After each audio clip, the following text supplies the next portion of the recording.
Muito bem, bom dia a todos e a todas. Essa é a nossa aula de revisão dos conteúdos da disciplina de Fundamentos Sociológicos e Filosóficos da Educação, para preparação da primeira avaliação, né, da avaliação A1. Então, aqui na aula de hoje, nós vamos, então, discutir sobre esses conteúdos que foram ministrados nas 7 aulas, essa é a nossa 8ª aula, e aí para auxiliar vocês na realização da avaliação. E também, além dos conteúdos, nós vamos revisar as atividades, e aí, quem ainda não fez as atividades, façam agora, porque elas compõem também a nota de vocês, mas não é só por isso, é pela compreensão que elas trazem sobre o conteúdo, certo? Então, eu estou muito feliz de estar aqui hoje com vocês, junto com o professor doutor Leandro, não é, meu parceiro aqui nessa disciplina, e nós estamos muito felizes em acolher vocês nesse momento. São raros os nossos momentos juntos, assim, de forma ao vivo, síncrono, né? Então, eu estou muito feliz pela nossa oportunidade de hoje, tá bom? Quem mais gostaria de falar sobre se está tendo alguma dificuldade na disciplina, ou se está conseguindo aprender né, com desenvoltura, com fluidez, se o conteúdo está sendo bem esclarecido, tanto nas atividades quanto nas aulas gravadas. Então, esse é o momento. Quem puder também abrir a câmera para a gente ter uma visão melhor de vocês, por favor, façam isso. Quem não puder, não tem problema. Mas aí, a palavra está para vocês, se vocês quiserem fazer observações agora, se quiserem também durante a aula toda, eu vou abrir para vocês irem comentando, e no final também. Mas se alguém quiser fazer alguma observação, pode fazer agora. Tá? Oi, professora, bom dia. Oi, Rosana, bom dia. Essa revisão que a senhora vai passar hoje é os conteúdos, mais ou menos, que vai estar na prova, né? São os conteúdos das 7 aulas que nós tivemos, né? Sim. São os conteúdos que compõem a avaliação A1. Não significa que aqui vai ser abordado apenas o que vai, né? É o conteúdo. E o conteúdo ajuda a responder as questões da prova, com certeza, né? Para vocês compreenderem melhor, né? Compreenderem melhor os pontos essenciais de cada aula e também as disciplinas, as atividades. As atividades são importantíssimas para a compreensão do conteúdo. Então, sim, nós vamos revisar aqui os conteúdos para ajudar vocês. Não significa também que assistir essa aula é o suficiente para fazer a avaliação. Claro que não, tem que dar uma revisada em toda a disciplina, sim, né? Sim, tem que voltar lá, né? Eu vou chamar a atenção para alguns pontos, aí vocês voltem lá naquela aula que vocês acham que precisa ouvir de novo, ou então o slide, né? A aula é toda baseada no slide, né? Então, aí vocês fiquem, para ajudar vocês no estudo, é uma manhã de estudo, né? A gente vai estar ajudando vocês a preparar para a prova, certo? Poliana, pode falar. Professora, se a plataforma estiver ajudando nós a estudar, vai ser até bom, porque ela não está entrando. Ela está travando demais, já tem uns dias, está ficando sem acessar nada. Sim, nós estamos tentando com a plataforma. Né? Almerida, pode explicar Não, eu só reafirmando o que a colega falou, que eu já ia falar também, que não está abrindo de jeito nenhum. Certo. Estou tentando aqui, não está abrindo. Mas vamos tentar, né? Vamos que vamos. Sim. Ainda temos uns dias, né? Ainda temos uns dias até a prova. Mas, assim, gente, eu também estou sentindo a mesma dificuldade de vocês para postar as aulas, para replicar as rotas para todos os municípios. Acredito que o Leandro também deve estar tendo dificuldade em abrir as atividades, né? Em revisar os fóruns.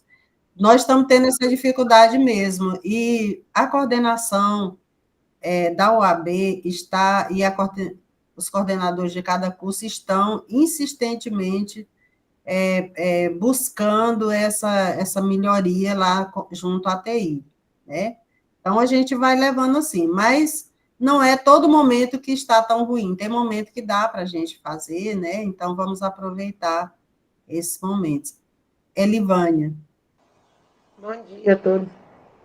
Professora, muito me interessa, eu acho muito bom Sociologia e Filosofia, até porque eu sou monitora de um aluno especial, então me ajuda, né, a entendê-la, me ajuda muito na aula. Mas entrei no mês de março e aí ainda não estou conseguindo, assim, fazer todas, né? Desde que eu entrei, todo dia à tarde, eu entro, eu faço uma matéria, mas ainda não consegui terminar todas as atividades, alcançar todo o conteúdo. Eu estou mesmo lutando para conseguir.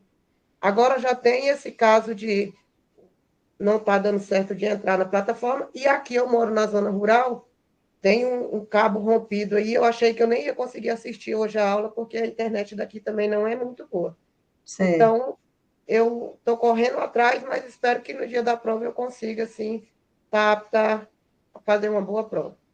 Vai conseguir, com certeza Obrigada. vai conseguir. E, assim, nós sabemos que muitos alunos ingressaram agora e que, portanto, o professor Leandro está bem ciente disso também. Pode falar.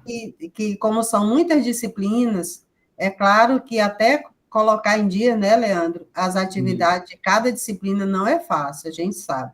Mas a gente vai, por isso elas estão todas abertas, né? Nós não colocamos, não limitamos o tempo para vocês poderem ir entrando. Acho que com essa revisão de hoje também vai ajudar muito vocês a fazer, quem ainda não fez as atividades, porque a gente vai discutir cada uma delas aqui, tá bom? A gente vai discutir, isso vai ajudar vocês. Leandro, a palavra é sua, você pode... Mais alguém gostaria de falar antes do Leandro? Rosélia. Rosélia. Consigo. Professora, faço das palavras da Elivânia as minhas, em relação às atividades.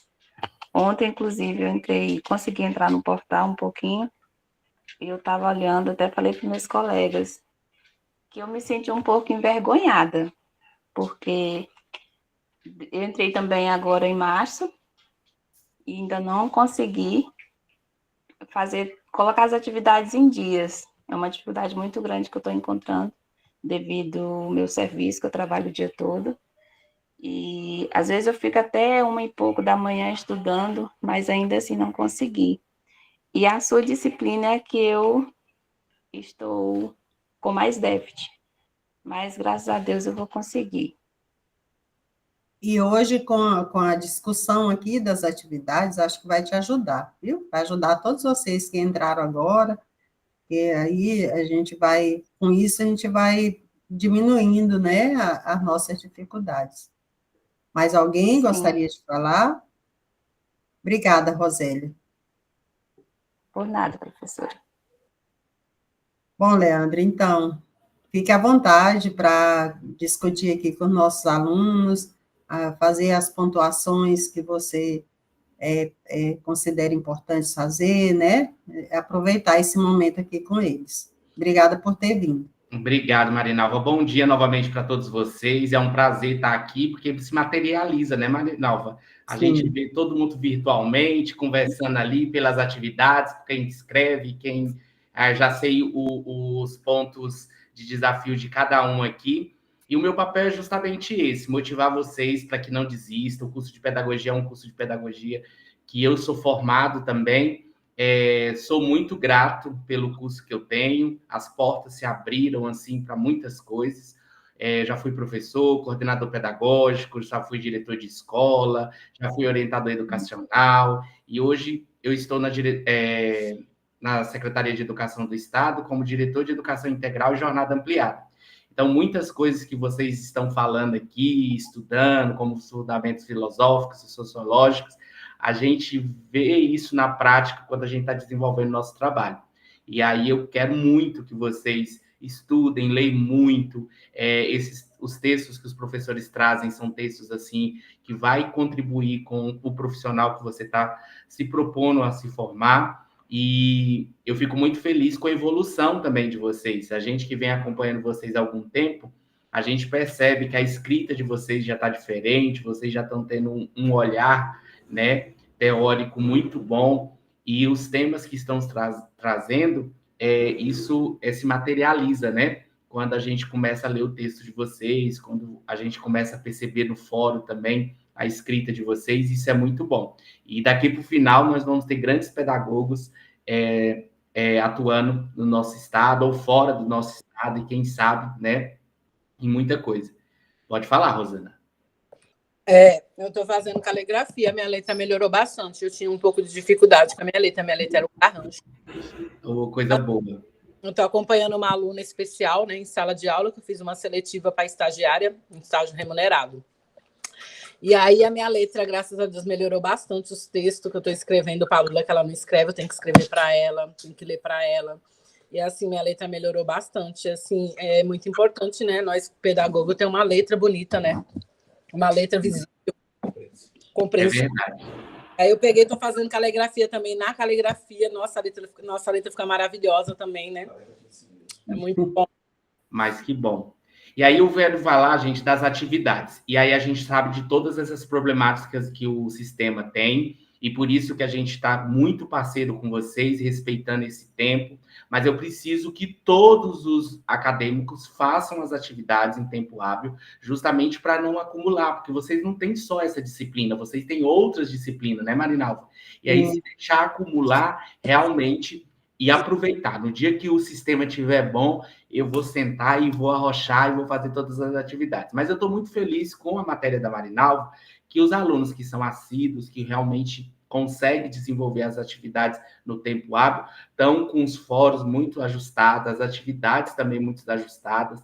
A gente tem uma planilha que a gente acompanha, eu e a Marinalva, e a gente vai colocando todos esses pontos, mas tem algumas pessoas que realmente não fizeram nenhuma atividade e estão ativos, né, na disciplina.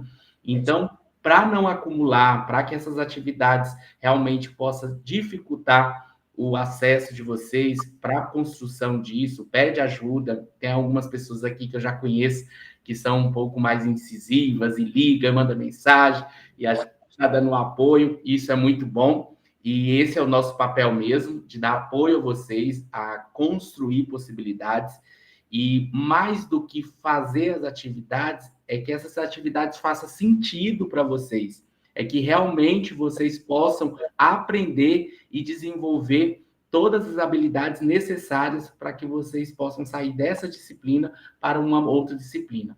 Por quê? Todas as disciplinas do curso de pedagogia parecem não ser pré-requisito para outras, mas ele te fortalece, ele te dá base para outras disciplinas que vão vir nos outros semestres. Então, capricha agora, lê muito, grifa, pergunta e desenvolve, porque você se torna um acadêmico melhor nas outras disciplinas que vão vir depois disso, e daqui a pouco vocês vão ter que escrever o TCC de vocês, e aí vocês precisam estar com uma base teórica muito boa.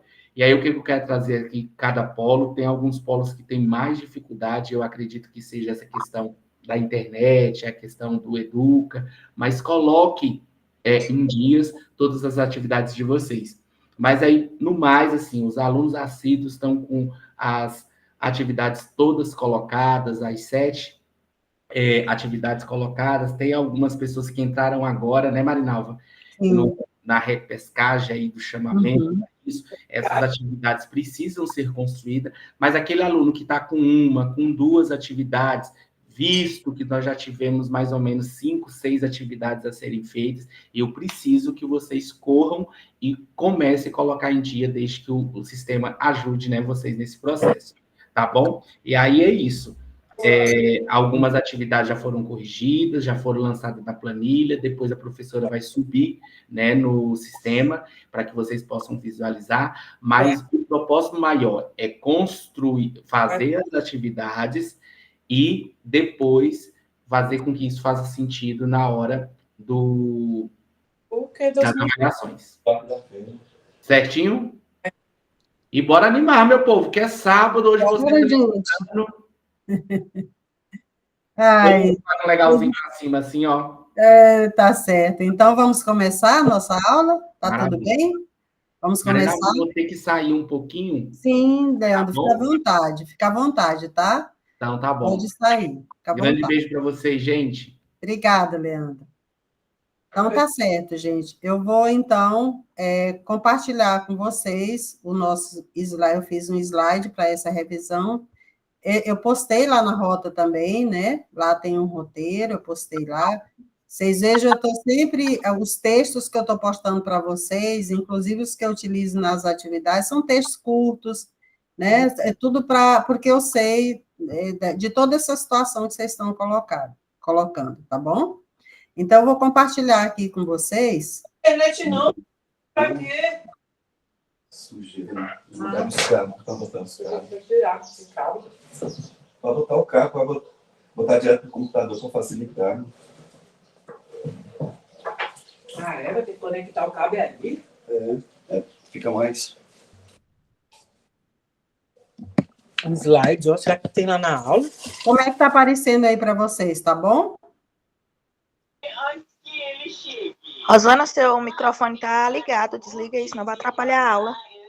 Do slide. Por favor, deixem desligados os microfones. Tá aparecendo aí para vocês o slide? Tela cheia? Tá sim, professora. Tá? Muito bem. Então, essa é a nossa aula número 8, né, da disciplina Fundamentos Sociológicos e Filosóficos da Educação. O tema dessa aula é a revisão dos conteúdos para a realização da avaliação 1. Então, o objetivo é esse, é revisar pontos básicos dos conteúdos apresentados nos materiais e atividades das aulas de 1 a 7, né, para esclarecimento de dúvidas e preparação para a avaliação A1, certo? É o nosso objetivo, revisar os pontos básicos e atividades. Oi. 10 não consegue, não, aí perto do 10. Por favor, se não for para uma intervenção, desliguem o microfone, tá bom? Então, na aula 2, a aula 1 foi só para a apresentação da disciplina. Então, ela não está aqui porque foi só para vocês conhecerem a disciplina. Nós começamos os conteúdos a partir da aula 2. Então, na aula 2, nós vimos os conceitos de sociologia, de filosofia e de educação. É um ponto muito importante da disciplina, né, compreender. Então, o que é a sociologia? Qual é o papel da sociologia? A sociologia estuda a sociedade, estuda os fatos e as relações sociais. Isso tudo com a finalidade de contribuir com a resolução dos problemas da vida social. Então, a sociologia é essa ciência que tem por objeto compreender a sociedade, compreender as relações sociais, os fatos sociais, né? E como é possível resolver esses problemas da vida social. E ela abrange todos os aspectos da vida social, o trabalho, a educação, a cidade, o campo, todo tipo de relação e de fato social diz respeito ao campo de estudo da sociologia. Então, o nome já vem, né, já diz isso. Logia é estudo, socio, né, estudo da sociedade, estudo do social. A filosofia, que também é um outro pilar dessa disciplina, é uma ciência, né, que nos auxilia a pensar. A filosofia é uma das nossas primeiras ciências, vem lá da Grécia Antiga. A sociologia já é uma ciência dos tempos modernos, não é?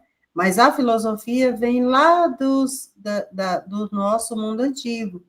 E é uma ciência que nos auxilia a pensar, questionar, refletir, né, sobre todas as questões, né, sobre ideias e teorias, sobre as ideias que sustentam a busca pelo conhecimento, né? É o amor pela sabedoria. A filosofia, ela é conhecida como a ciência que desenvolve o amor pela sabedoria, né? Então, a filosofia, então, nós podemos pensar assim, então, ela tem alguma utilidade? Tem todas as utilidades. Ela é a base de nosso desenvolvimento mental, intelectual, não é? A filosofia é a base disso. É por meio dela que nós olhamos para o mundo de forma menos rasa, de forma mais crítica, de forma abrangendo mais aspectos da vida, né? E ela nos acompanha em todos os campos, inclusive muito na nossa vida pessoal, né? No nosso cotidiano, a filosofia está presente em tudo. No caso da educação, nós vamos ver, já numa aula logo à frente, como é que ela auxilia a educação. Então, a filosofia é essa ciência que nos ensina a pensar, que nos leva a refletir, que nos ensina a desenvolver esse exercício, né, de pensar, de filosofar, tá? E a educação, que é o outro pilar dessa disciplina, ela ela vem, né, o nome dela, a etimologia da palavra já nos ajuda a compreender o que é educação. Educere significa levar para fora, fazer sair, dar à luz, produzir, conduzir de um estado ao outro, modificar, porque nós sabemos que o propósito da educação é a transformação. Então, a educação é esse instrumento social que nos ajuda a trazer para fora, a fazer sair a condição do nosso conhecimento, do desenvolvimento de nossas habilidades, de nossos potenciais, né? A educação, ela existe para isso. É esse esforço da sociedade, esse esforço social de nos levar, de nos conduzir de um estado a outro, estado, nesse caso, de uma situação a outra, né? Todos nós, quando passamos por uma formação, nós não somos os mesmos depois dela. Então, essa formação nos leva de um lugar a outro. Ela nos modifica. Quando vocês concluírem essa graduação, vocês vão perceber que vocês não são os mesmos, não é? Cada formação que nós recebemos, ela nos transforma. E com essa transformação que nós vamos transformar a realidade, como diz o Paulo Freire, não é? A educação transforma pessoas, e as pessoas transformam o mundo, certo?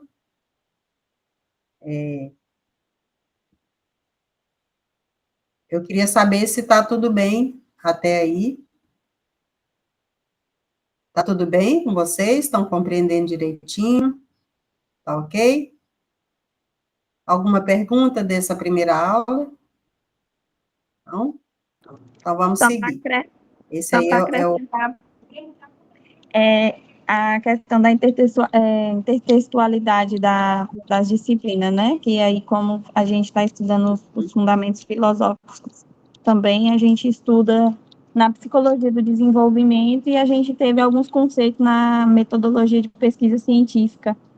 Mais uma vez, contextualizando e acrescentando conhecimento, e tem um pouquinho de história da educação, né? Sim, também. Em tudo tem história, né? Então, na aula seguinte, nós discutimos as contribuições da sociologia e da filosofia da educação. Nós já entendemos o conceito de cada um, né? Então, vamos entender agora como essas duas ciências auxiliam a educação, como elas contribuem com a educação. Bem, a sociologia, ou o conhecimento sociológico, o conhecimento que a sociologia traz, ela amplia a compreensão da educação, né? Amplia. A sociologia lembra a educação, ela traz para a educação essa compreensão de que ela não é para simples formação técnica, né? O papel da educação não é uma simples formação técnica, formação de professor, formação de um médico, formação de um advogado, formação de um contador, ela não é só para dar uma formação técnica, mas ela deve ter o papel de desenvolver a formação humana.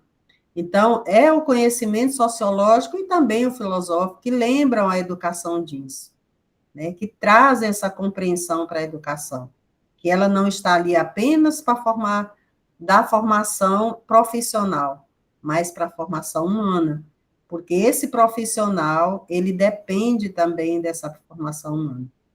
Então, adquirir uma visão sociológica do mundo ultrapassa a simples profissionalização, como acabamos de dizer, leva a um compromisso com a sociedade. Então, o profissional que adquire uma visão sociológica do mundo, ele é um profissional diferente quando ele estiver atuando lá, na escola, nos hospitais, nas ruas, né, no atendimento a pessoas.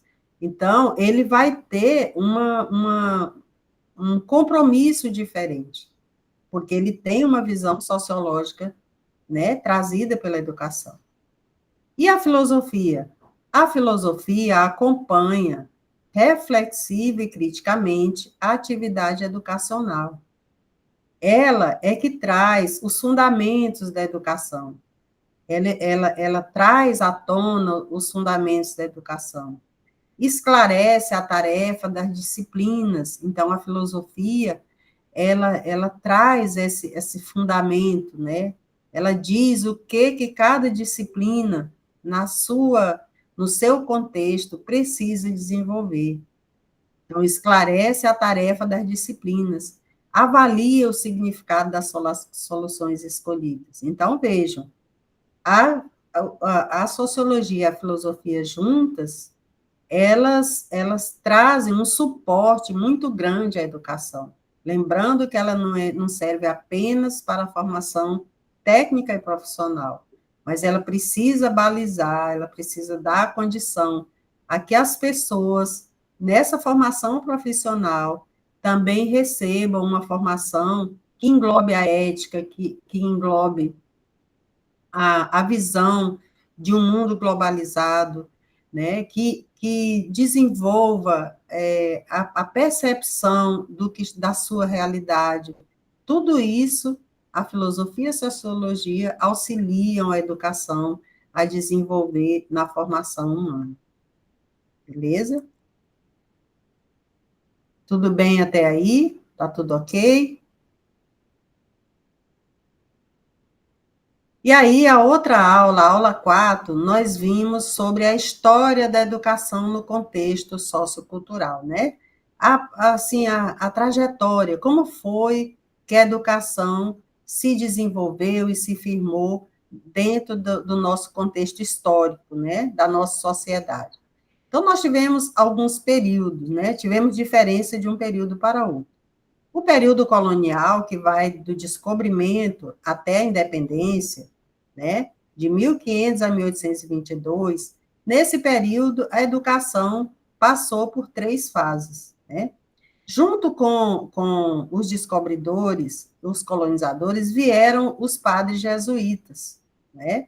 Por quê? Porque essa ordem religiosa, ela é conhecida, tinha por função a educação, eles eram os que tinham os grandes colégios, né, na Europa e nas colônias, né? Então, esse projeto de ocupação, de descobrimento, né, da América, do Brasil e de outras regiões, sempre foi casado a monarquia com a igreja.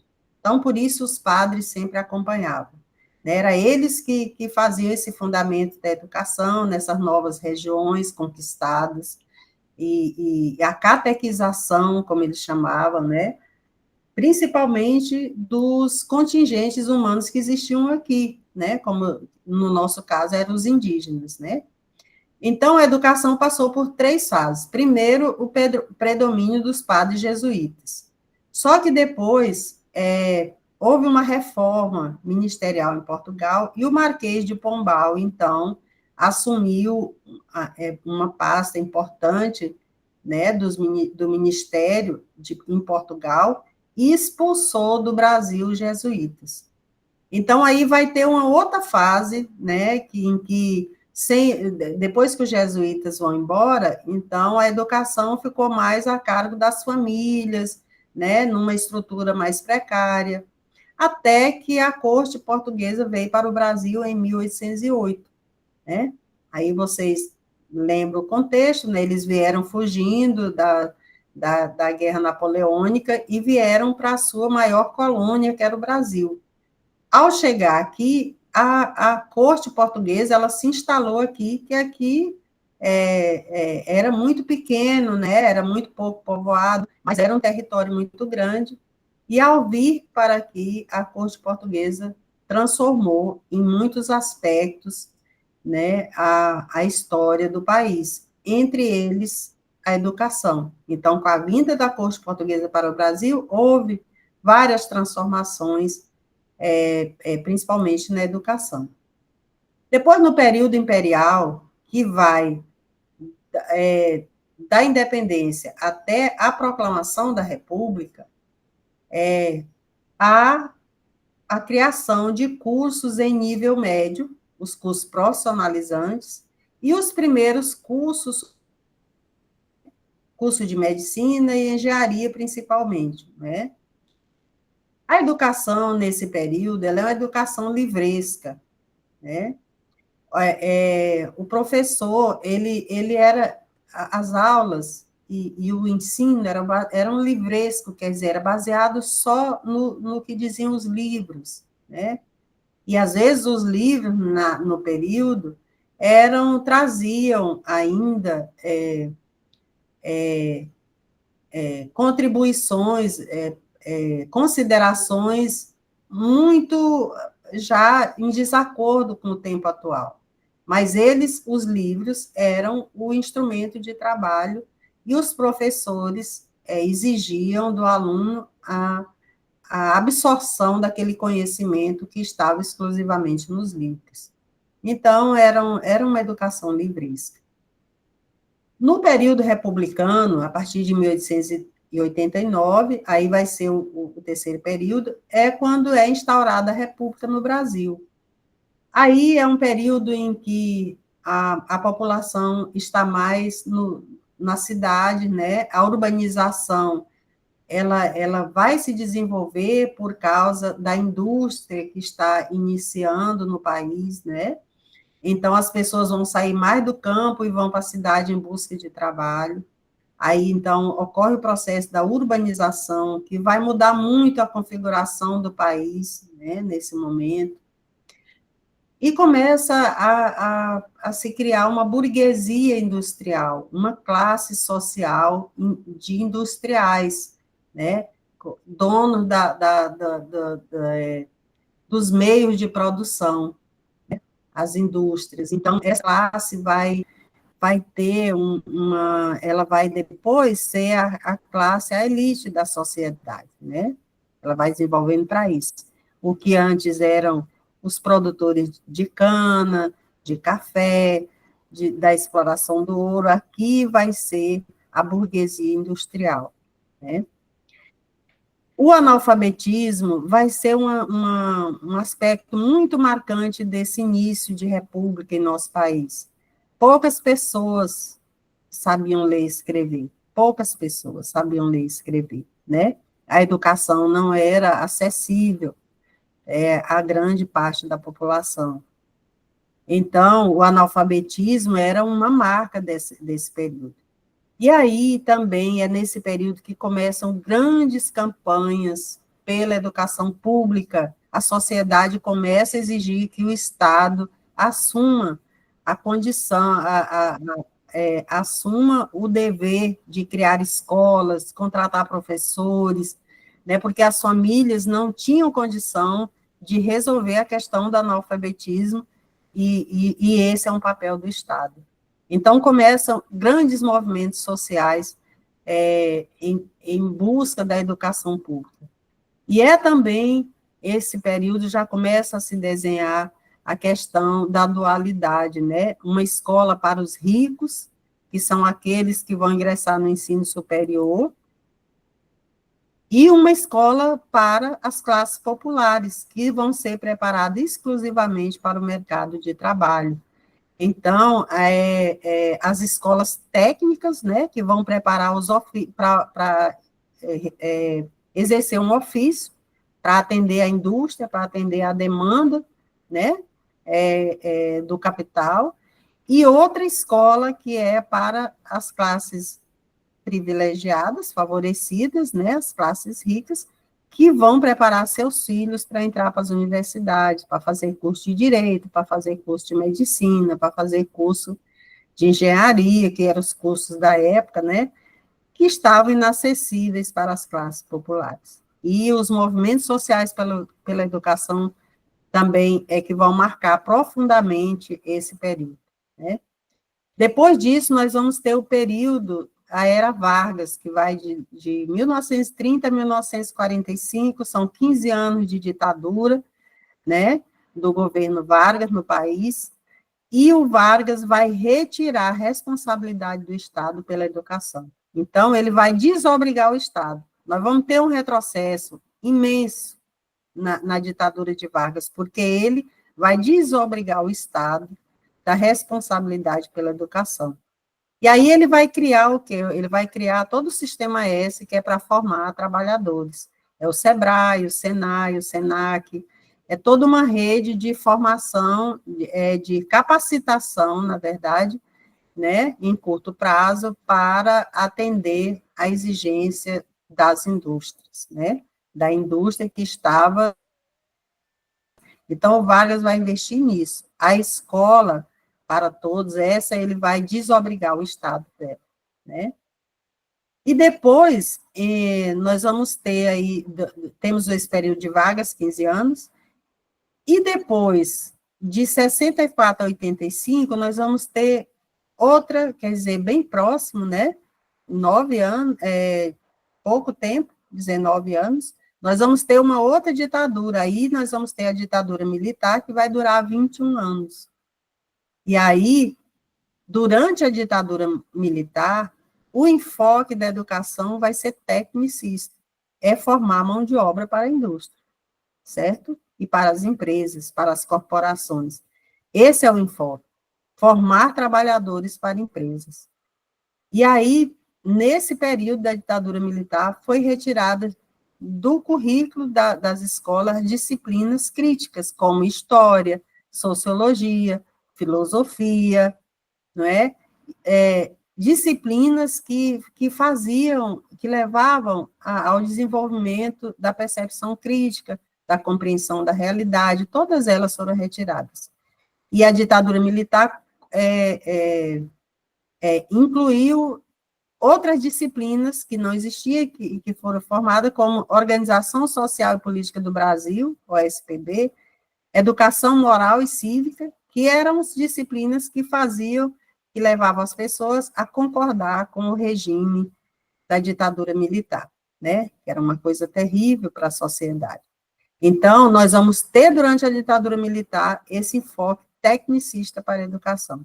Veja que nessa caminhada toda, poucos momentos a educação teve o sentido de formação humana.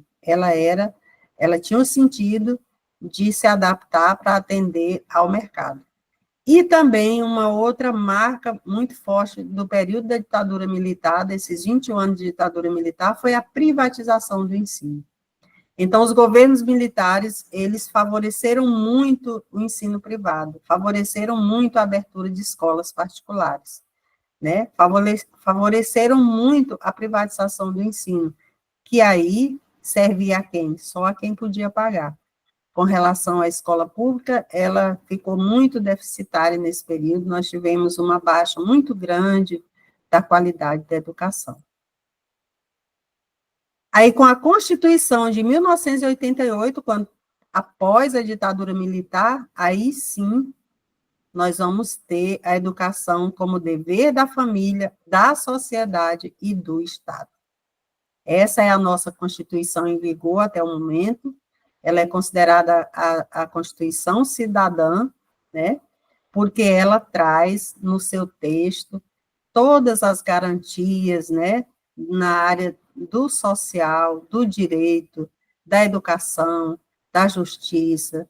Então, essa Constituição é que rege, né, o nosso país desde 1988, é considerada bastante democrática, né, porque, vejam, ela foi elaborada no momento em que a sociedade vinha de um período histórico muito longo de ditadura militar, de ditaduras, de todos os direitos extirpados da sociedade. Então, a Constituição de 88 vem resgatar esses direitos. E ela teve uma participação muito grande da sociedade na sua elaboração. Bem, eu queria ver de vocês se essa primeira parte está bem compreendida, se vocês entenderam esses conceitos e essas considerações. Tá tudo bem, né? Alguém tem alguma pergunta? Ou podemos seguir? Pode seguir? Beleza, então. E aí, a aula 5, nós vamos ter como tema o homem. O homem aqui, como eu digo sempre nas aulas gravadas para vocês, não é o gênero, é o homem no sentido antropológico, no sentido sociológico, né? É o sujeito, é o indivíduo. Então, a nossa relação com o mundo é o tema da aula 5. E nós discutimos isso a partir da nossa relação com a cultura, com a mídia, com o trabalho, né? Então, por exemplo, a relação com a cultura. O desenvolvimento humano é um processo cultural e contínuo ao longo da vida.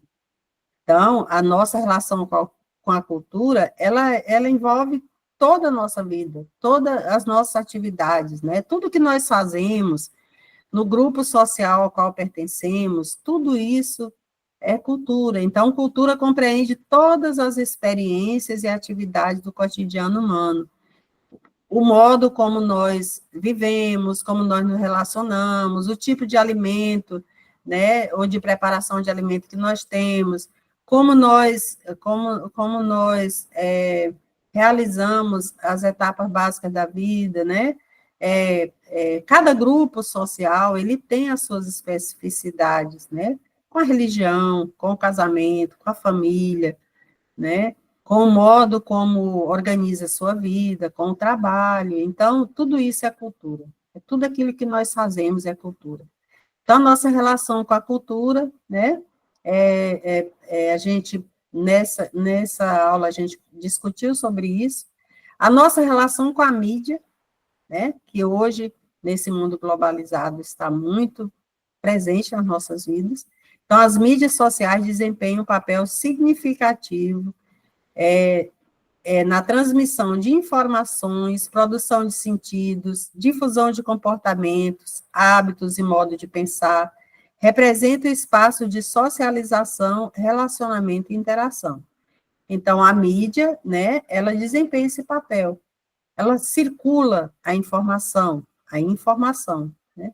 Então, ela circula, transmite e circula a informação, produz sentidos, porque vocês sabem que, por meio das mídias sociais, muitas pessoas adquirem determinado sentido para a sua vida ou para as coisas, comportamentos, hábitos, modo de pensar, muito influenciado pelas mídias sociais, né? Então, são espaços de socialização, relacionamento e interação. Também a relação com o trabalho. Nós também nos relacionamos com o mundo por meio do trabalho, né? Então, aí nós vamos lá voltar, né, no que Marx diz, que quando o trabalho separa o operário do meio de produção e do fruto de seu trabalho, ele se torna alienado em relação ao mundo onde vive, a si mesmo e aos demais seres humanos. Bom, nós discutimos lá atrás também o sentido de alienação, né? Então, a alienação é o afastamento, é o isolamento. Então, o que o Marx diz sobre a nossa relação com o trabalho? Que o trabalho, ele no modo como ele é concebido numa economia capitalista, ele separa o operário do meio de produção e do fruto do seu trabalho. Então, por exemplo, um operário que trabalha numa indústria de automóveis, ele não tem uma ligação com a produção, o modo como aquele bem é produzido. Ele faz parte, ele toma parte de um pequeno pedaço desse produto. Então, por exemplo, às vezes ele trabalha só na confecção de uma determinada peça daquele carro. Ele não vê o trabalho final, ele não entende o processo da produção, né? E o fruto de seu trabalho está muito longe dele, muitas vezes ele ajuda a fazer, ele está ali todos os dias trabalhando na indústria, ajudando a produzir um carro que ele nunca vai conseguir comprar, né?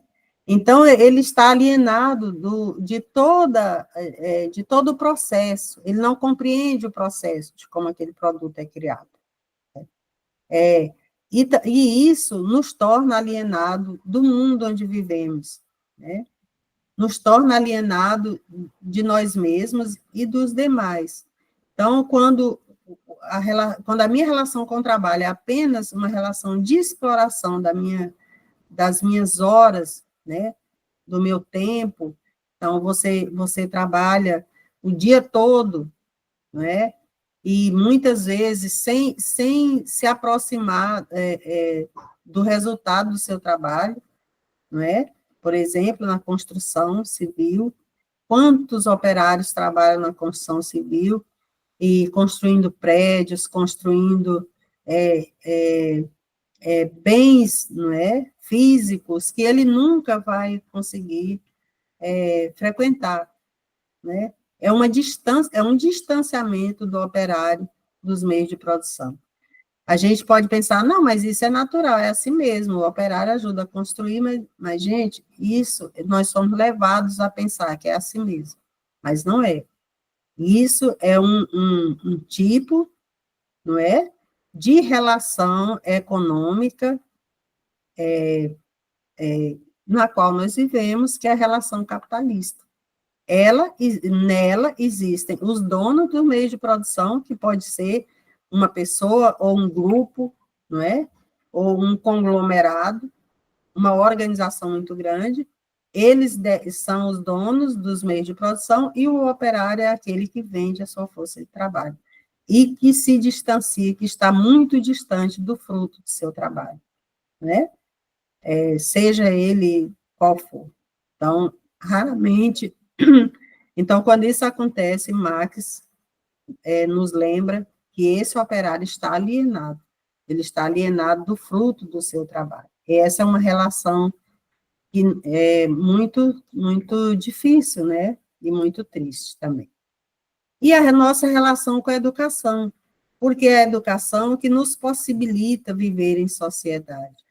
Voltando aqui na relação com o trabalho, e é por isso que muitos movimentos sociais têm buscado melhorias, né, na questão da trabalhista, né, por isso que tantas pessoas, tantos grupos, tantos movimentos, né, têm trabalhado para diminuir essa distância e essa alienação com relação ao trabalho. A educação nos possibilita viver em sociedade, exercer uma profissão e a cidadania, expandir nossa inteligência, desenvolver a capacidade de formular e resolver problemas essenciais, desenvolver nossa capacidade crítica, compreender o contexto global e o global, né? Compreender o contexto local, onde estamos localizados, e o contexto global, entre tantas outras possibilidades. A educação, gente, é então essa porta. É por meio dela, sem dúvida nenhuma, que podemos expandir todas essas nossas potencialidades, é por meio da educação. Ela é a porta para isso, né? Então, a nossa relação com o mundo, ela passa pela nossa relação com a educação. É claro, passa pela nossa relação com o trabalho, com tudo, mas a educação, que é a nossa base aqui, né? Ela é fundamental para desenvolver todas essas possibilidades e potencialidades do ser humano. Certo? Tudo bem até aí? Tudo bem até aí, gente?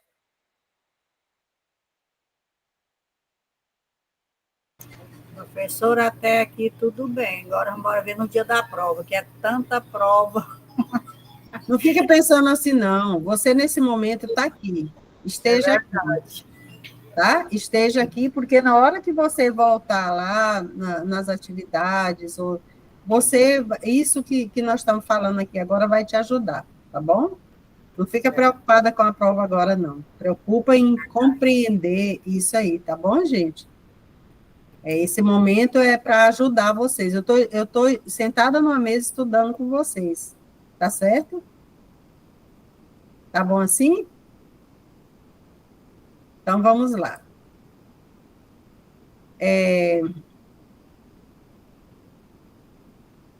Aí, na aula 6, nós falamos sobre o pensamento pedagógico brasileiro, né? E aí, falar sobre o pensamento pedagógico brasileiro, tem muita coisa aí nesse caldeirão, sabe? Mas nós escolhemos pegar alguns pensadores, né, da educação do Brasil, porque eles trazem essa percepção de como o pensamento pedagógico brasileiro foi se firmando. Então, nós trouxemos, por exemplo, nós falamos sobre o pensamento pedagógico de Paulo Freire, né? O que Paulo Freire propõe? Paulo Freire, ele é um educador e pensador básico, né, para a gente compreender a educação. Então, ele propõe uma relação educativa partindo sempre da realidade do aluno. Sempre. Isso é um ponto básico da pedagogia de Paulo Freire. É partir sempre da realidade do educando, de suas experiências, de seus interesses na construção do conhecimento. Então, Paulo Freire sempre, ele começou toda a sua teoria trabalhando na alfabetização de adultos. E nessa alfabetização de adultos, cada palavra eram adultos trabalhadores, né, de classe muito desfavorecidas. E Paulo Freire, ao ensinar, ao alfabetizar esses adultos, ele partia sempre da sua realidade. Por isso que o projeto dele ganhou o mundo, o projeto de alfabetização dele. Então, para ensinar a palavra casa, ou a palavra tijolo, Paulo Freire, primeiro, promovia toda uma discussão sobre essa palavra. O que significava o tijolo? Para que ele servia? Todo mundo tinha casa, uma casa para morar. Se o tijolo construía a casa, todo mundo tinha uma casa para viver. As casas eram iguais, do mesmo tamanho, com a mesma arquitetura. Quem podia ter uma casa e quem não podia ter uma casa? Então, ele levava toda uma reflexão, todo um filosofar, uma discussão sociológica, e só depois o aluno aprendia as letras para escrever a palavra casa, para escrever a palavra tijolo. Né? Por quê? Porque o Paulo Freire afirma: antes de ler as palavras, é preciso aprender a ler o mundo. Antes de aprender a ler as palavras, é preciso aprender a ler o mundo. Esse é um dos pontos básicos da teoria de Paulo Freire. Teoria e prática não se separam para ele. E, mais importante, o aluno, ele se vê como sujeito do processo. Ele participa. Aqueles trabalhadores que ele ensinava a ler lá atrás, né? Eles participavam do processo da sua alfabetização, porque eles discutiam, eles começavam a pensar, é verdade, a casa, né, o que é a casa, o que é, né, a comida, o que é o trabalho, cada uma dessas palavras fazia sentido para eles, fazia sentido, né? Então, o aluno é sujeito do processo.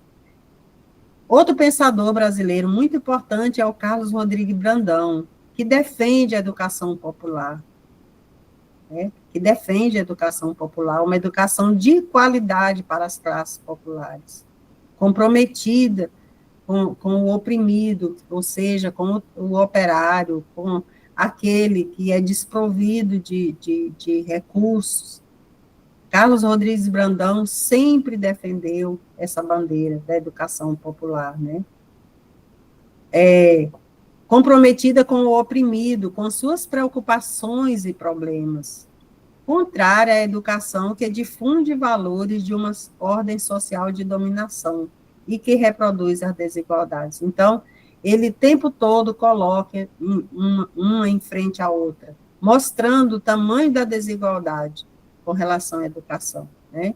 O tamanho da disparidade da educação popular e da educação das elites. Então, ele carregou essa bandeira sempre, defendeu sempre, e também sempre mostrou que a educação não acontece só na escola, que ela acontece em todos os lugares, e que ela está presente em toda a nossa vida. Nós trouxemos também o Rubem Alves, né? O Rubem Alves é um pedagogo, escritor, poeta, né? Um grande educador brasileiro, que defende a formação de um educador comprometido com ele e com o aluno. Capaz de superar a uniformização imposta pelos valores da sociedade capitalista, que é a eficiência e o lucro. Então, Rubem Alves defende uma escola, né, que desenvolva na criança, no aluno, no adulto, o prazer de aprender, o amor pelo conhecimento, né, a alegria de estar numa escola, a alegria de aprender coisas novas. Então, ele defende isso o tempo todo. E aí, eu coloquei aí que prefere os eucaliptos ao jequitibás. E expliquei lá na aula, quando gravei para vocês. Porque ele fala, os jequitibás são árvores antigas, que ninguém sabe como apareceu, né, quem plantou, são árvores centenárias, de grandes galhos, de muita sombra, que abrigam muitas vidas. Os eucaliptos são árvores plantadas, né, que não oferecem sombra, que não têm elas são plantadas para ser utilizadas, né, para a produção de outros bens depois.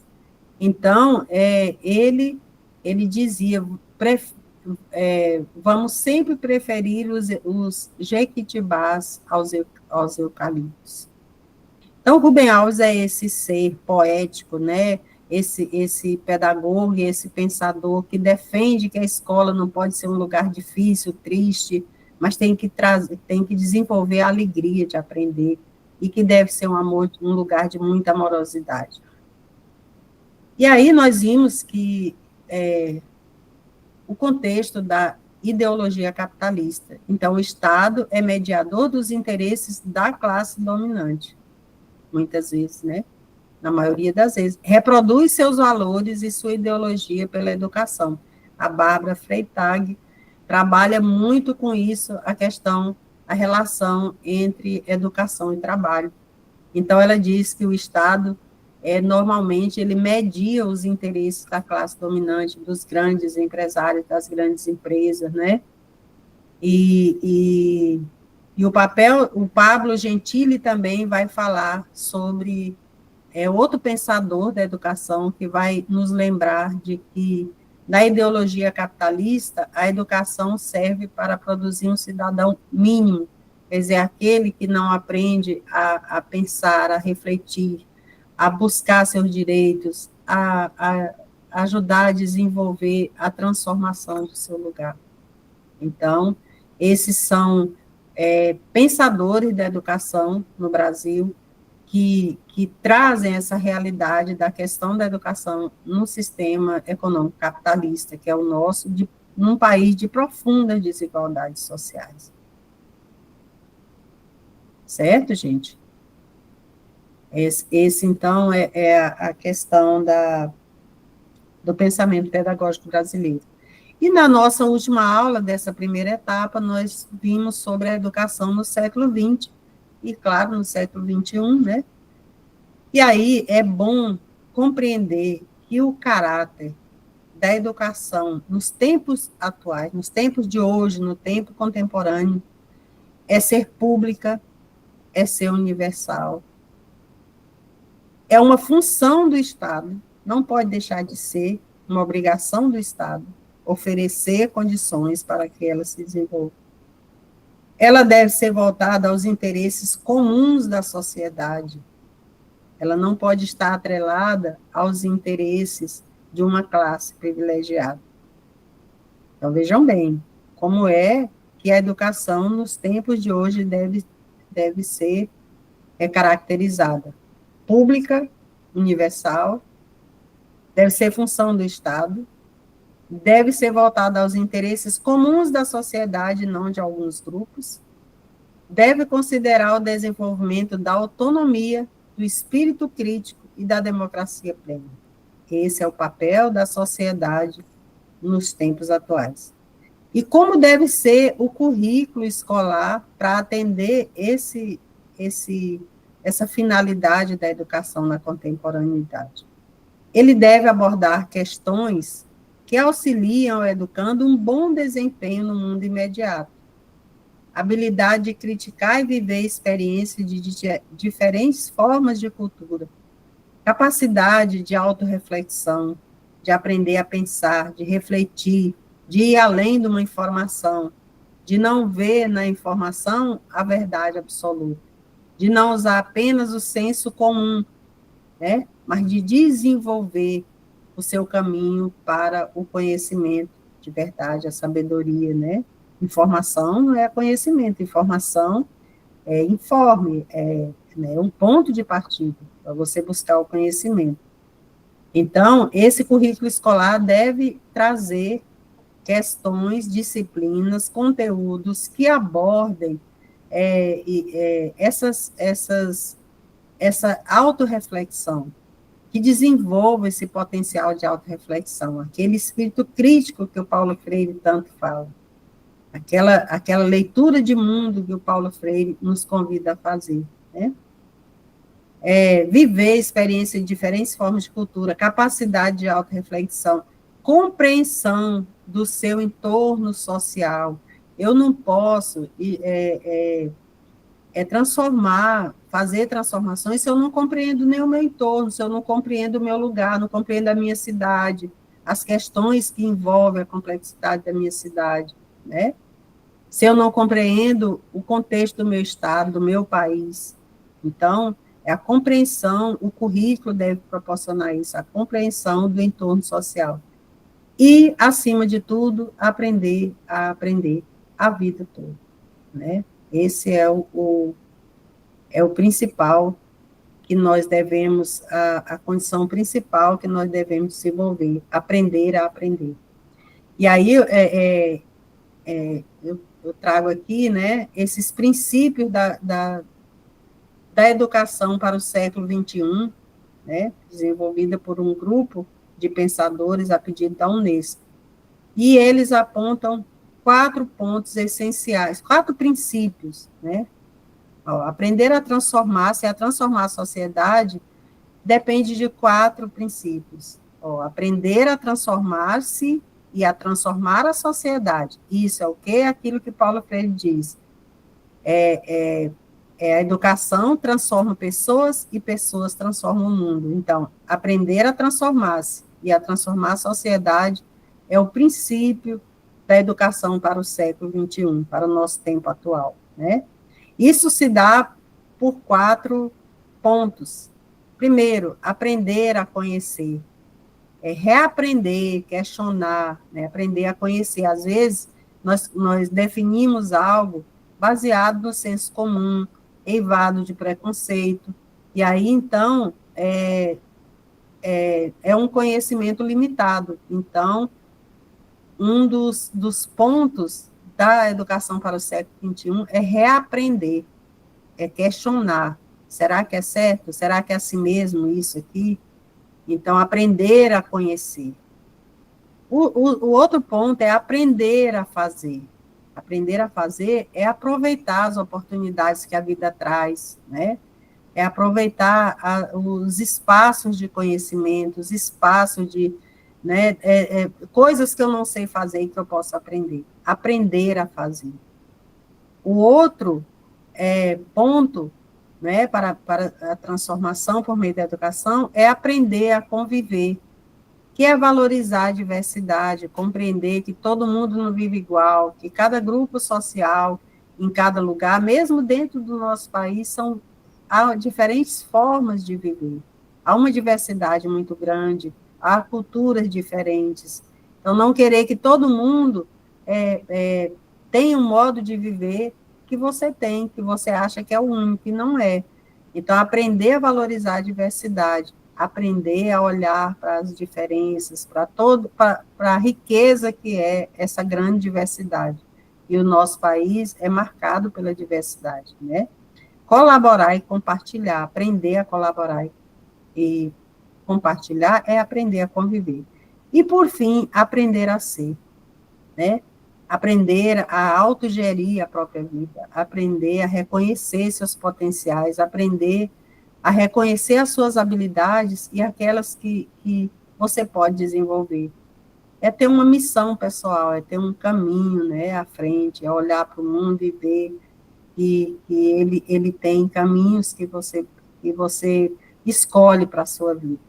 Então, esses são os pontos, né, da educação para o século XXI.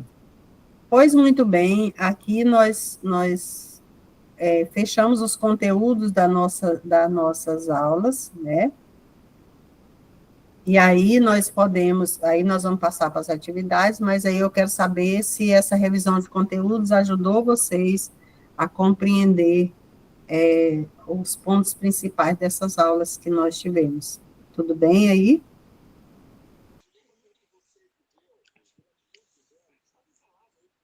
Sim, professora, deu luz algumas coisas que estavam precisando ser revistas. Sim.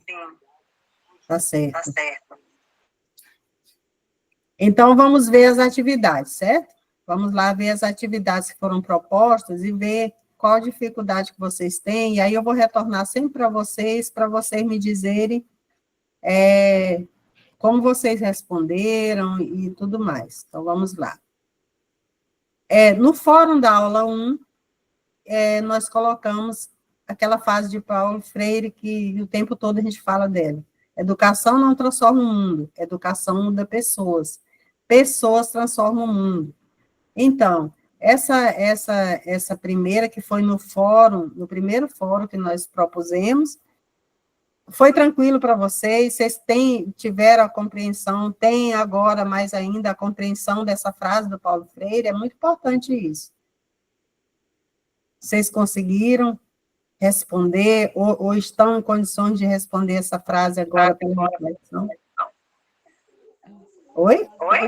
Professora, assim, a educação sozinha não transforma o mundo, mas a gente precisa de, como diz Paulo Freire, o tijolo, ele não constrói só casas. E a partir daí a gente vai vendo que essa educação, mesmo do simples, ela consegue ir evoluindo. E dentro desse conteúdo que a senhora foi esclarecendo para a gente vai tendo luz melhor de que realmente que a educação ela é feita de várias inclusões que você vai colocando e vai desenvolvendo melhor. Exatamente. A educação, ela é o caminho de transformação. ela vai transformar a pessoa, para a pessoa transformar o mundo, né? O fato de existir escola e tudo isso não vai mudar o mundo. Vai mudar o mundo o fato de que nessas escolas a educação desenvolva a formação humana para que esses alunos transformem a sua realidade, entendeu? Então, não basta ter escola, é preciso que essa escola tenha esse papel de formação humana, como prega o Paulo Freire, como prega o Rubem Alves, né? Como pregam todos os grandes educadores. E lá nesse último quadro que eu coloquei para vocês, isso, dessa forma, faz com que as pessoas não sejam alienadas. Exatamente. Alienado é aquele que está afastado, é aquele que está longe, é aquele que foi colocado de lado, né? É aquele que não está participando. E a educação, ela é para aquilo que o Marx fala, né? É que está à margem, muito bem, Suiane, está à margem, está à parte, né? Aquilo que o Marx fala quando nós estamos alienados do fruto do nosso trabalho. Eu não vejo o resultado do fruto do meu trabalho. Eu não tenho acesso a ele, nem vou usufruir dele. É muito triste isso. Então, a educação é para transformar pessoas. E aí, nesse quadro último que eu coloquei, aí da Unesco, dos princípios para a educação do século XXI, é o quê? Aprender a transformar-se para transformar o mundo, transformar a realidade. Essa é a finalidade da educação, gente, sempre. Sempre, a finalidade da educação é transformar o mundo, transformar o seu lugar, transformar, né? Transformar pessoas para pessoas transformarem o mundo. Beleza? Então, ninguém com dificuldade de responder essa questão do Fórum 1, certo?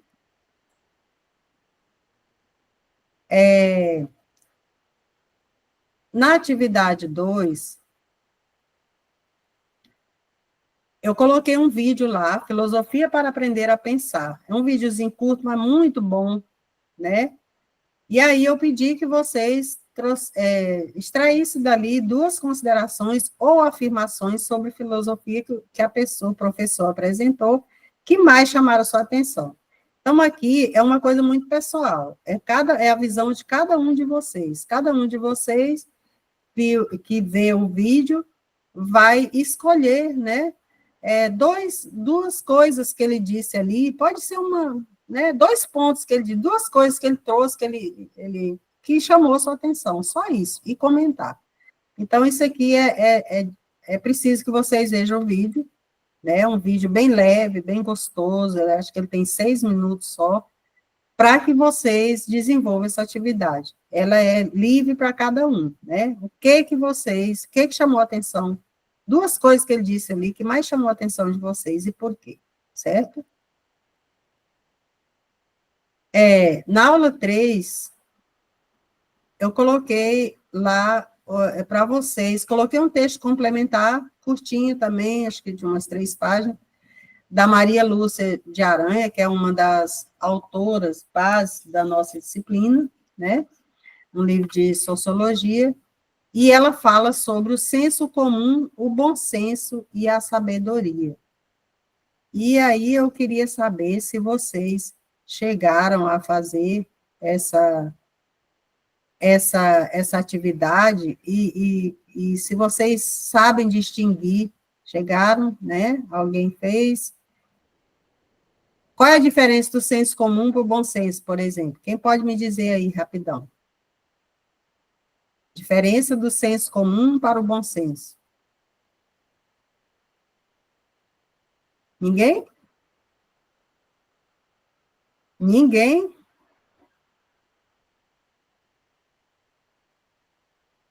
Eita, estou sozinha aqui, acho que todo mundo foi dormir, tomar um cafezinho. Não foi? Olha só o que ela diz aqui, só para dar um spoiler para vocês. Chamamos senso comum, ou conhecimento espontâneo, ou conhecimento vulgar, a essa primeira compreensão do mundo resultante da herança de um grupo social e das experiências que continuam sendo efetuadas. Enfim, Pelo senso comum, fazemos julgamentos, estabelecemos projeto de vida, adquirimos convicções e confianças para agir. No entanto, o senso comum não é refletido. Olha só, o senso comum não é refletido. Impõe-se sem críticas ao grupo social. Por ser um conjunto de concepções fragmentadas, muitas vezes incoerentes, condiciona a aceitação mecânica de valores não questionados. Com frequência se torna fonte de preconceitos quando desconsidera opiniões divergentes. Então, gente, o senso comum é aquelas verdades que a gente sai carregando porque aprendemos lá durante a vida, ou porque alguém nos disse, nós achamos que é certo, sem questionamento. O senso comum, muitas vezes, é essa filosofia pessoal que nós temos sobre algumas coisas, que muitas vezes ela é carregada de preconceitos, né, de uma visão distorcida da realidade, né? E aí, o bom senso, então, é uma elaboração coerente do saber, porque o homem de bom senso é ativo, capaz de reflexão e dono de si mesmo. Então, uma pessoa de bom senso é aquela pessoa que não engole todas as informações ou tudo que escuta como verdade absoluta. Ele não alimenta apenas o senso comum. Ele pensa, ele para pensar, pô, peraí, mas será que é assim mesmo? Será que isso é verdade? Né? Então, ele é capaz de reflexão. Recebida a herança cultural do senso comum, ele reelabora a sua concepção. Tá, meus avós pensavam assim, meus pais, meus contemporâneos, mas será que é isso mesmo? Ele vai em busca de compreender se é assim mesmo, né? Ele vai em busca do conhecimento.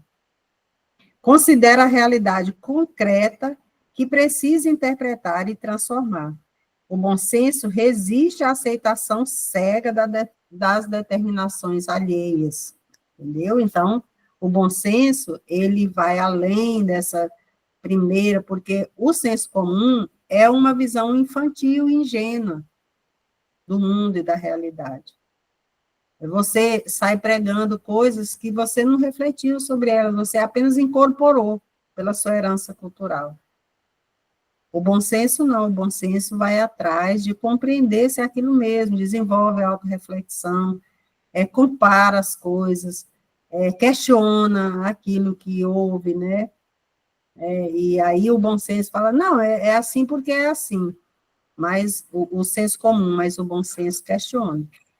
E a sabedoria é aquela busca do conhecimento, né, de forma, aprender a pensar, buscar esse conhecimento assentado em bases mais sólidas, certo? E aí, na aula 4, eu coloquei também lá para vocês um texto pequeno também, da Krupa, em que ela chama a atenção, em que ela discorre sobre a questão dos movimentos sociais, da participação popular, né, da participação dos movimentos sociais nas conquistas da sociedade. E não se iludam, tudo que nós temos em todas as áreas de conquista vem dos movimentos sociais, tudo. Nada nos é dado assim de graça. Então, são os movimentos sociais que levam a sociedade a conquistar melhores lugares nas diferentes áreas. E ela fala disso, e aí eu pedi que vocês também destacassem 2 considerações delas que mais chamaram sua atenção. É um texto curto, bem leve, bem bom de ler também. E aí, na aula 5, eu coloquei, se vocês assistindo a gravação dessa aula, que fala sobre a nossa relação com o mundo, e nós lá falamos também sobre a questão da tecnologia, né?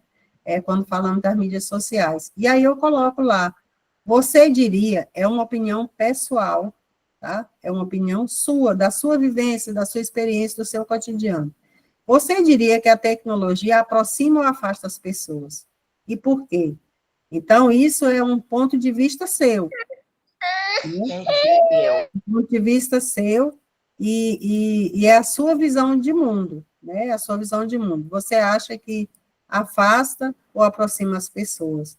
É uma opinião pessoal da sua vivência, da sua vida. Entendeu? Então, alguém quer falar alguma coisa sobre essa questão? Não? Poliana? Professora, com o uso da tecnologia, ela pode tanto aproximar como afastar também, porque a gente usa a tecnologia tanto para o bem quanto para o mal, né? Aí depende do ponto de vista que cada um está usando a sua tecnologia. Mas, para mim, assim, aproxima muitas pessoas como família, se mora de estado diferente do outro. Agora, para afastar, também é muito mais fácil. Esse é o meu ponto de vista. Certo. Aí, quando você fala em afastar, é quando as pessoas ficam mais nas redes sociais do que no convívio direto, é isso, Poliana? Sim, assim, afasta, porque tem muitos casos que mãe larga casa, filho, marido, tira assim, fica naquele mundo virtual e esquece o contato, um diálogo de frente a frente com a pessoa. Para mim, aí isso é se afastar, ficar no mundo das telas. Entendi. Mais alguém? Pode falar, Elivânia. Eu também concordo com a colega, professora, nesse sentido, que antes, quando a gente, por exemplo, quando a gente sai do seio familiar e vai morar longe, como a minha mãe, que mora muito longe de mim, nesse sentido, eu acho que ela aproxima, porque eu posso fazer uma ligação de vídeo e adentrar dentro lá, andar por a casa, a gente troca informações de planta, olha as plantas, tudo. Então, nesse sentido de a pessoa foi morar longe, é tipo que tem gente que vai para fora do país e ao mesmo tempo faz uma ligação de vídeo aí e eles conseguem se conversar como se tivessem igual a gente aqui está estudando, né, tão perto. E ao mesmo tempo, no sentido da colega, ele afasta, porque a gente vê nessas mesas de encontro um tantão de gente, cada um está no seu mundinho, cada um está lá no outro país, cada um está lá em outro mundo, sendo que ali podia estar, né, conversando, igual antigamente tinha aquelas rodas de conversa, de gaitada. Então você fica ali só aquele sorrisinho no canto da boca, com tanta gente e ninguém ouve nada, porque eles estão cada um no seu mundo. Então não adianta o encontro, né? Cada um poderia ficar na sua casa. Então, nesse sentido, eu ainda não cheguei ainda nas 5, infelizmente, eu estou meio devagar, mas nesse sentido eu acho que ela aproxima quem está longe e afasta quem está perto. Muito bem. Aproxima interesses iguais, as chamadas comunidades, e afasta. Bom, não terminei de ler, né? Em segundos. Mas olha, gente, é isso, né? Elivânia, pode falar. Elivânia? Janaína? É Janaína, porque eu já dei o meu falar. Certo. É só aumentando contribuindo na fala das colegas aí, professora, até dentro de casa mesmo. Às vezes você chega em casa, eu aqui em casa, minha família é grande, assim, nós somos 6 pessoas. Aí o marido vai para o celular, os meninos também, tipo assim, tudo dentro de casa, no mesmo espaço, e a gente nem tem esse diálogo mais, por conta do celular. E um assiste uma coisa, outro assiste outra, e a conversa vai passando. Quando vê a hora, está na hora de dormir, e não teve aquele conversa, passa o dia todo fora, né? E dentro de casa está ficando a mesma coisa. Não precisa nem ficar longe, não precisa nem sair de perto para poder ficar longe. Por conta das redes sociais, que não está sabendo usar, né? Certamente. É isso aí que a gente colocou também lá. A questão da utilização que você faz dos recursos, né? Então, assim, você pode usar a seu favor, e você pode se adaptar de um modo que lhe afaste das pessoas. Depende do uso que você faz, né? Tudo nessa vida é assim, você tem ganhos e você pode, é o modo como você sabe usufruir dos recursos. Certo? Muito bem. Natalice, quer falar? Eu preciso usar com sabedoria, porque da mesma forma que é usado para o bem, é usado para o mal. E da mesma forma que nos aproxima, nos afasta. Então, a gente tem que saber dosar a quantidade certa, a quantidade que não vai prejudicar as outras pessoas. Usar com sabedoria, para mim, eu vejo que voltar a estaca zero igual era antes, a gente não volta. Então, a gente tem que usar de forma que possa contribuir para uma sociedade melhor, para uma escola melhor, para que a gente se torne seres humanos melhores e assim por diante. Exatamente. Tem algum outro áudio ligado aí, gente? Porque está dando eco. Você pode fechar o seu? Pronto? Seu áudio está aberto. Aí. Então, é isso, gente. Todas as contribuições de vocês são muito enriquecedoras nesse ponto. E aí, a gente é usar com sabedoria, como disse a Natalícia, né? Usar com sabedoria, porque aprender com o passado, né? Os nossos ancestrais nos ensinaram sempre o valor da boa conversa, daquela coisa. É claro que a nossa vida hoje é muito mais corrida, então a tecnologia nos ajuda, né? Nesse mundo que exige tanto de nós o tempo todo. Mas a gente também conhecer, né, saber, usar mais o bom senso, que é o senso comum, buscar a sabedoria, é isso aí, beleza? Então, vamos terminar aqui, que tá quase terminando. Da Krupa. Tá, então, esses aqui, todos nós já discutimos. Deixa eu ver. Senso comum, bom senso, sabedoria. Vocês vão lá, que vocês vão encontrar no texto essa explicação bem clarinha, tá? E o fórum da aula 6, que foi um texto do Rubem Alves, O Prazer na Escola.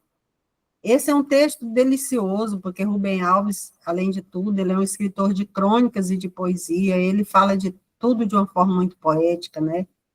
Então, ele fala no prazer da escola, né?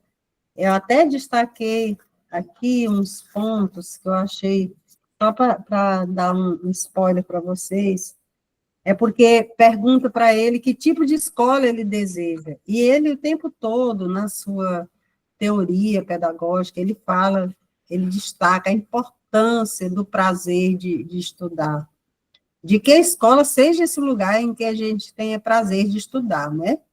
Então, ele diz, e é isto que eu desejo, que se reinstale na escola a linguagem do amor, para que as crianças redescubram a alegria de viver que nós já perdemos, né? Então, que a escola favoreça isso, essa alegria de viver, né?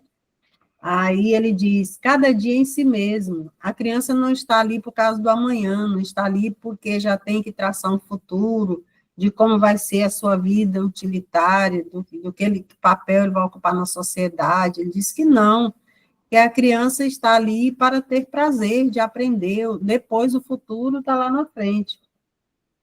Que a aprendizagem seja uma extensão progressiva do corpo que vai crescendo, então, a sensibilidade, né, o desenvolvimento da sensibilidade, o prazer da fala, o prazer das histórias e das fantasias, né, tudo isso ele defende. E aí, então, ele fala muito sobre o currículo, que o currículo traga essas formas de conhecimento, que o currículo fale das coisas belas, que ensinasse física com as estrelas, com as pipas, com os peões, com as bolinhas de gude, tudo isso tem lições de física, né? Então, que os currículos, que as escolas utilizassem esses prazeres para ensinar, né? Que ensinasse a química também com a culinária, com a biologia, com as hortas e os aquários, né?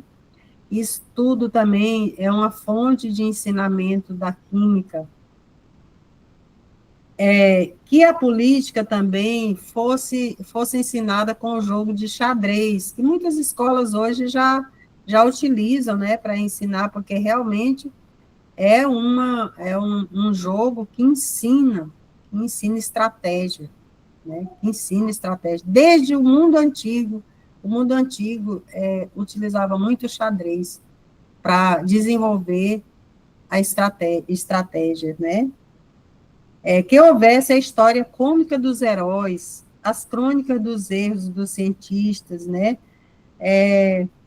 Sobretudo que das nossas escolas se retire a sombra sinistra do vestibular.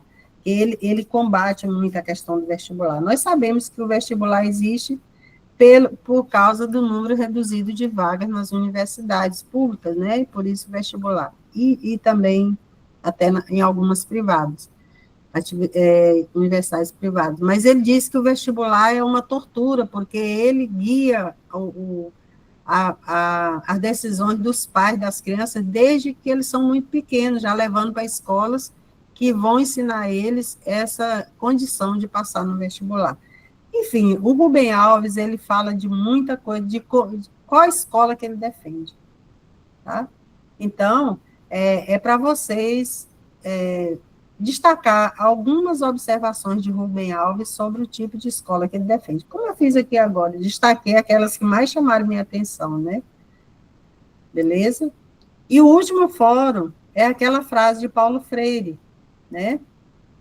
Não basta ler que Eva viu a uva, é preciso compreender qual a posição que Eva ocupa no seu contexto, quem trabalha para produzir a uva e quem lucra com esse trabalho. Quero ouvir vocês nesse caso aqui, tá? Como vocês discutiram essa frase do Paulo Freire. Não basta saber que Eva viu a uva, porque as cartilhas antigas, cada letra era ensinada com uma frase que usava aquela letra em várias palavras. Eva viu a uva, né? Eva viu a uva. Então, é o ver, está ensinando o ver. E o Paulo Freire diz, não basta saber ler que Eva viu a uva. Não basta só aprender essas palavras. É preciso saber em que contexto ela viu essa uva. Quem produz essa uva? Em que lugar dessa história a Eva se encontra? Precisamos saber o contexto social. Exatamente, Neidiara. É isso aí. Precisamos conhecer o contexto. Quem é Eva aí? Ela viu a uva, mas ela viu a partir de que lugar? É ela que planta? Ela é o trabalhador? Ou ela é a dona da videira? Ou ela é a pessoa que tem os meios de produção? Paulo Freire quer que a gente pense sobre essas coisas. Diga. Jairane, você quer falar?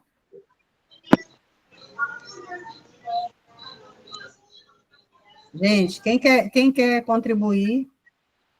Alguém? Elivânia.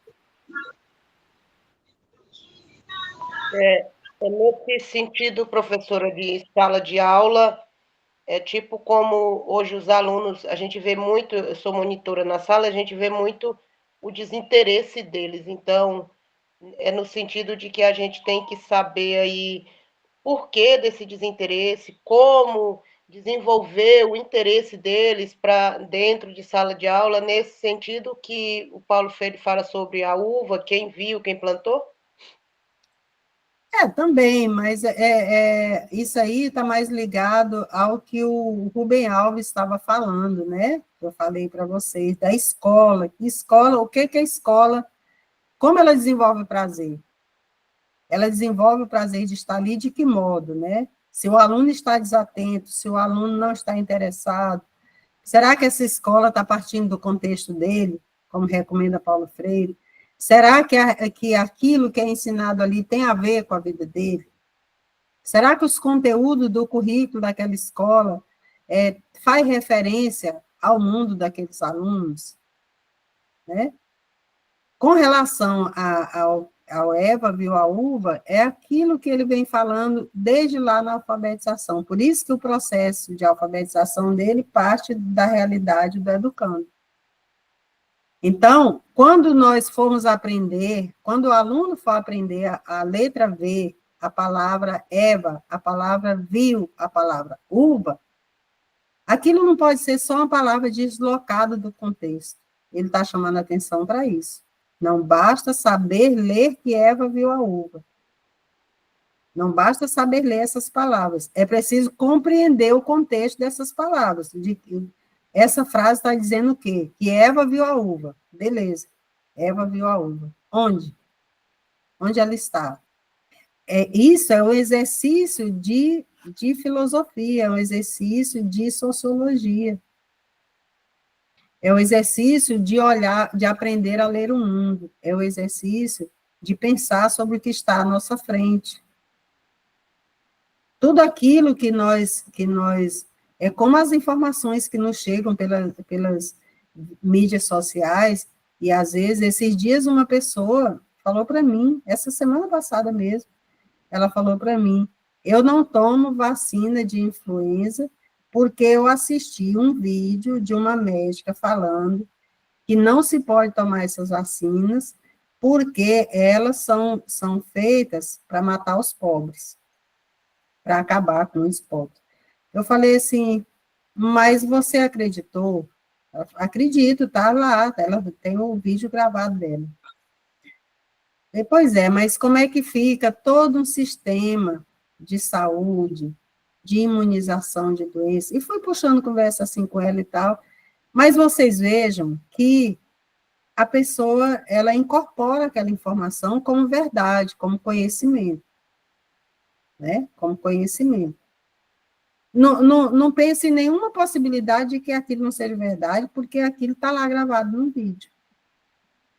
Né? E aí, o Paulo Freire diz, não basta ver que Eva viu a uva. Então, você precisa pensar sobre o que você está escutando, você precisa pensar sobre aquilo que lhe dizem, sobre o que você está lendo, sobre o que você vê no jornal. Né? Então, isso é um exercício, ele está falando disso lá na cartilha, a criança está aprendendo a ver. Nesse momento em que ele está aprendendo a ver, ele precisa aprender a ler o mundo também. Então, além de aprender a palavra Eva, uva, ele precisa aprender também, é o momento dele começar a desenvolver a sua autorreflexão, o seu questionamento, como diz a Neidinara. Mais alguém? Esclarecer um pouco, assim, mais para vocês?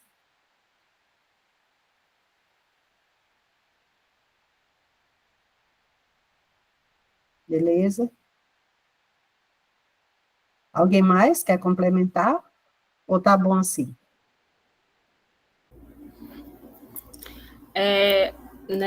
Complementando a sua fala aí, professora, eu penso assim, que às vezes as pessoas, ela quer acreditar no que ela está ouvindo ali, ela não quer pesquisar, não quer buscar autoconhecimento, sabe?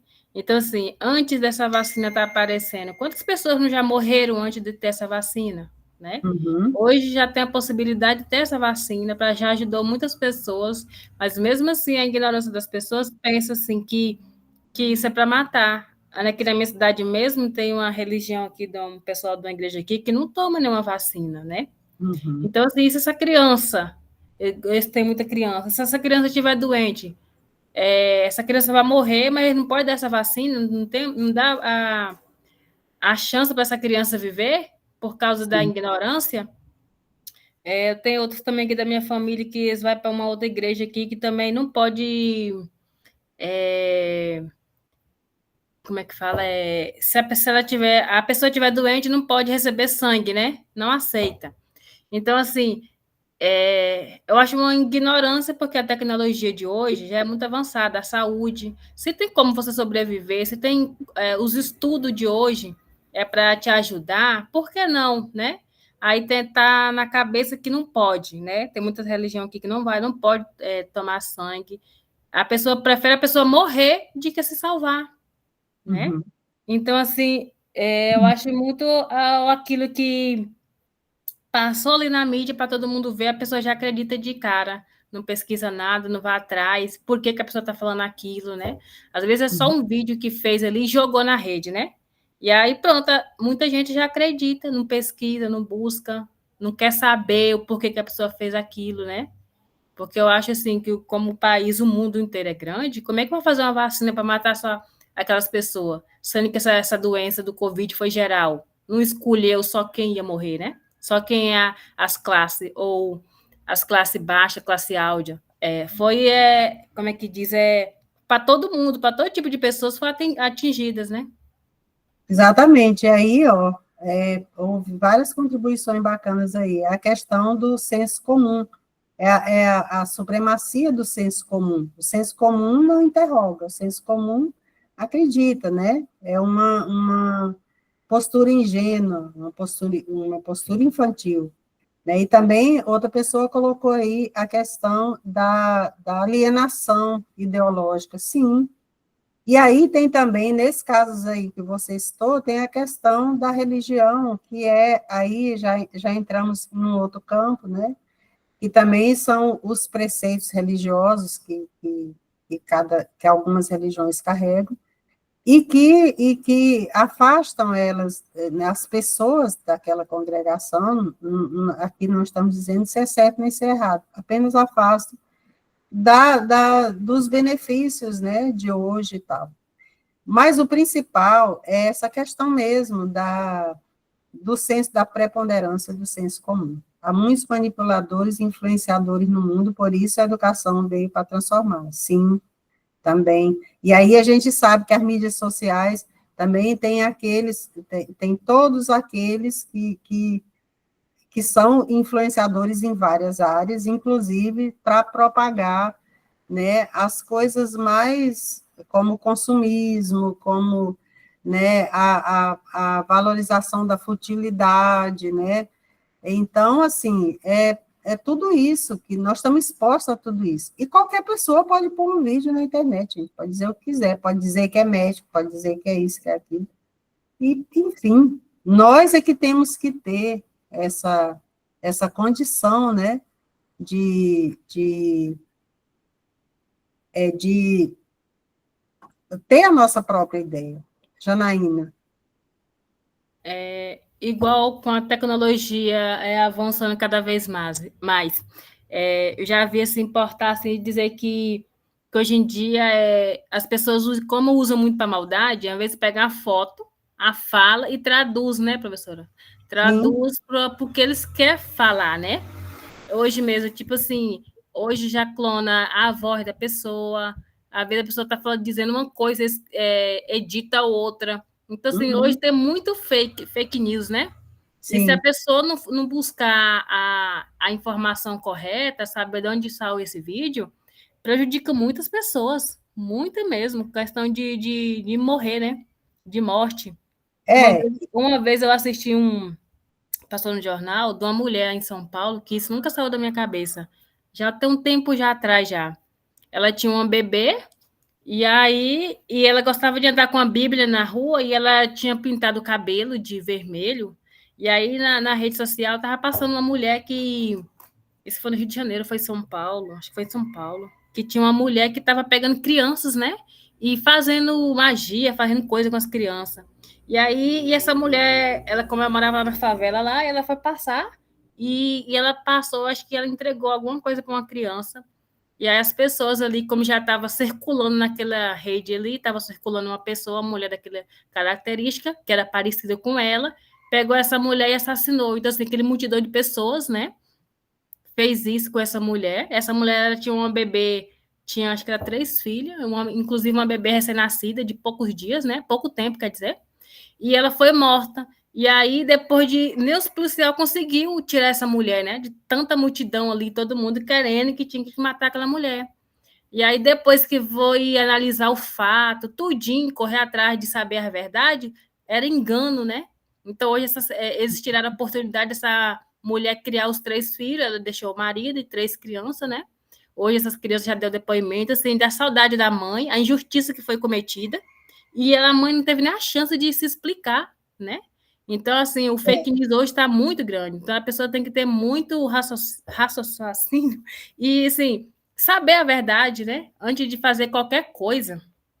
Exatamente. Então, isso, gente, tudo está relacionado com a questão de saber ler o mundo. Está relacionado com a questão de aprender a filosofar, de aprender a desenvolver a autorreflexão, de aprender a desenvolver o pensamento crítico, né? Então, tudo isso aí, tudo que vocês estão falando está relacionado a esse conhecimento. Pode falar, Elivânia. Eu também acho, professora, que hoje a gente está muito no comodismo, né? A gente vê aquela coisa, em vez de a gente aprofundar e saber mais, porque o saber gera conhecimento, não, a gente só acredita naquilo que a gente já viu ali naquele momento e acaba acontecendo várias tragédias, como tipo esses joguinhos que vêm, essas coisas. Então, as pessoas, elas veem a primeira notícia e não buscam saber mais e acaba ocasionando esses sérios problemas aí da vida. É o letramento crítico, né? Alguém colocou aqui, o letramento crítico que a gente precisa desenvolver. E essa visão superficial e do senso comum, gente, ela é a que mais abriga preconceitos, de todas as formas. E principalmente que leva as pessoas a entrarem em situações, né, de serem manipuladas porque utilizam o senso comum, porque acreditam em tudo que vê, porque acredita em tudo que abre no celular, na internet, qualquer notícia que bombardeia, ele acredita. Então, vê isso, vê informação como conhecimento, tudo isso é do senso comum. Então, é por isso que é importante, é por isso que é essa chamada de Paulo Freire, antes de aprender a ler a palavra, aprender a ler o mundo, né? Ser alguém reflexivo, ser alguém que vê além do que está posto, além daquela primeira aparência. Bacana, gente? É isso aí. Respondam lá essa atividade, que ela é muito rica, né? Deixa eu ver se tem mais alguma coisa aqui, mas eu acho que não, eu acho que finalizamos. Ah, tá, aqui já foi. Paulo Freire. É isso aí. Então, toda essa nossa revisão foi para que vocês tivessem esse momento, né, deixa eu parar aqui para a apresentação. Vocês tivessem esse momento de revisão desses conteúdos. Eu espero ter contribuído para vocês, se vocês puderem aí mostrar a carinha para a gente quase fechar aqui.